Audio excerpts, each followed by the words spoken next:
To talk about how I integrate my OPZ with the iPad, with the goal to use a mix between the stock sounds of the OPZ and some software synths on the iPad. I'm doing that using AUM as a mixer and kind of a brain to put it all together. I'm going out to the camera connection kit into the Zoom H5 in audio interface mode, which gives you 2 channels when connected to the iPad. So I'm switching now between the microphone and the line inputs. On the line ins, I have connected the OPZ with stereo jacks, and this flows through that into the iPad. Everything in the iPad goes into a mix bus, which I record for my master out, so I don't have to deal with the individual stems, because I don't usually need them, because I can do almost anything here on AUM. So I want to quickly show you how everything is set up, and then lay down a very basic beat. So it works like that. I've added 2 audio tracks, one with the Model D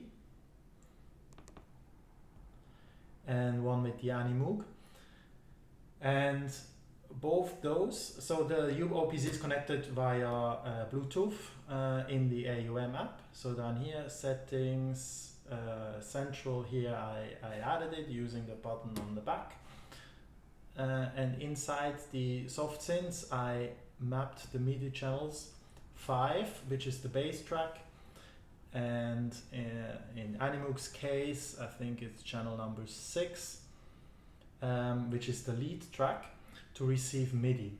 And what I've also done is I've mapped some of the parameters, basically for this demo, just frequency and resonance, to the little wheels here, so I can control them like that. Let's quickly show that. So if I'm on the lead track, I can now use, or I should be able to use them, don't know why it's not working now, to control them, but we will check it later.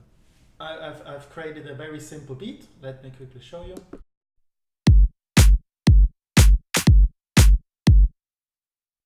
So these are just the stock drum kits from OPZ, and now I will add a bass line with the Model D. So I can just switch to my bass track, make sure that the level of the track is down, so I'm not hearing any internal sounds.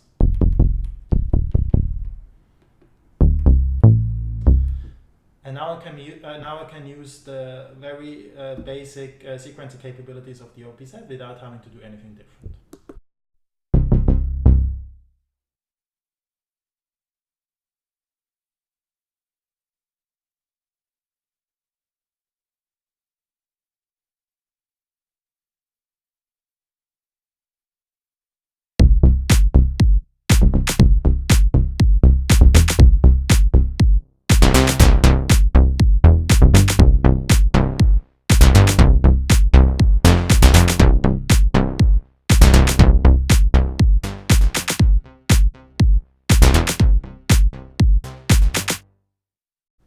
So actually I just figured out that the original sound is still playing for some reason, so let me wind that down even further. But as you've seen, I can also record the cutoff modulation, because it's mapped via MIDI, so which is also very nice.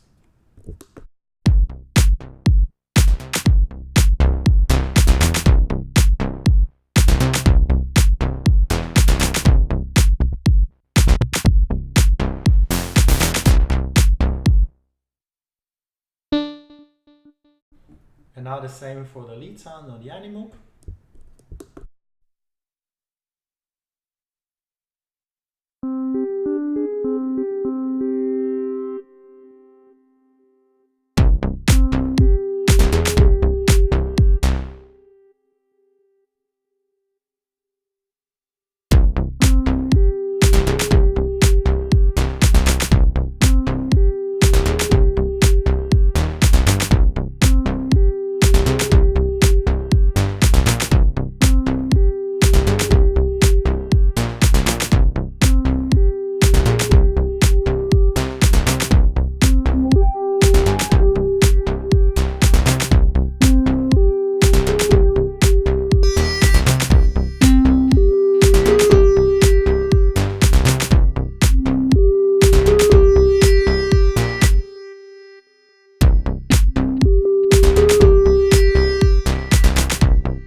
nice thing with this setup is that all the typical function of the OPZ work also like that. So I can create pattern variations, and let's change the original pattern for some crazy stuff.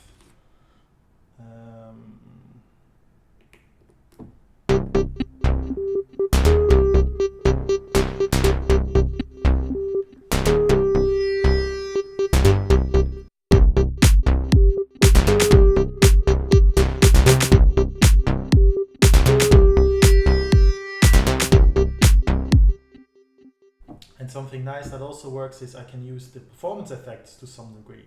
So as long as the parameters are mapped, I can actually do some of the stuff that you can do with the onboard sounds.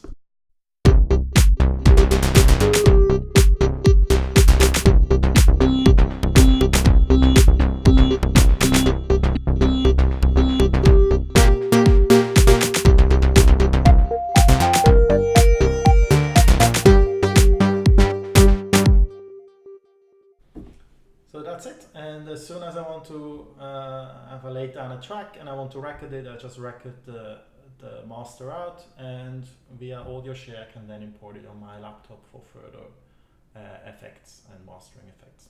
That's it. Hope that was helpful.